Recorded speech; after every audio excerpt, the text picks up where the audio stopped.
வணக்கம். வாங்க இன்றைக்கி ஜானூஸ் கிச்சனில் லெமன் சாதம் செய்யலாம். ஒரு இரும்பு கடாயில் 1 டேபிள் ஸ்பூன் அளவு எண்ணெய் சேர்த்துருக்கேன். எண்ணெய் காஞ்சதும் 1/2 டேபிள் ஸ்பூன் அளவு கடுகு சேர்த்துருக்கேன். 1/2 டேபிள் ஸ்பூன் உளுத்தம்பருப்பு, ஒரு 3/4 டேபிள் ஸ்பூன் அளவுக்கு கடலைப்பருப்பு இதெல்லாம் சேர்த்துருக்கேன். இதெல்லாம் நல்லா பொரியட்டும்.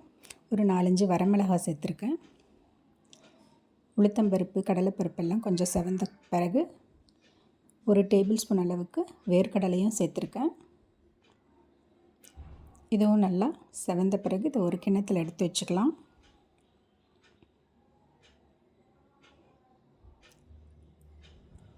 இதே எண்ணெயில் கொஞ்சமாக பெருங்காயம் சேர்த்துருக்கேன். பெருங்காயம் கொஞ்சம் பொரியட்டும்.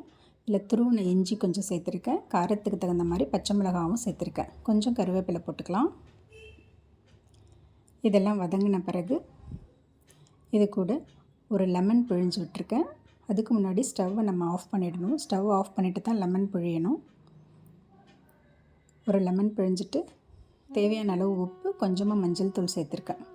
இதெல்லாம் நல்லா கலந்து விட்டுடலாம். ஒரு 2 நிமிஷம் இருக்கட்டும். கடைசியாக கொஞ்சம் கொத்தமல்லி தழை சேர்த்துக்கலாம். இதையும் சேர்த்து நல்லா கலந்து விட்டுட்டு வடித்த சாதம் ஒரு கப் அளவு எடுத்து அதில் சேர்த்துருக்கேன். ஏற்கனவே நம்ம வறுத்து வச்ச வேர்க்கடலை, கடுகு, உளுத்தம்பருப்பு அந்த கலவையை அதில் சேர்த்துக்கலாம்.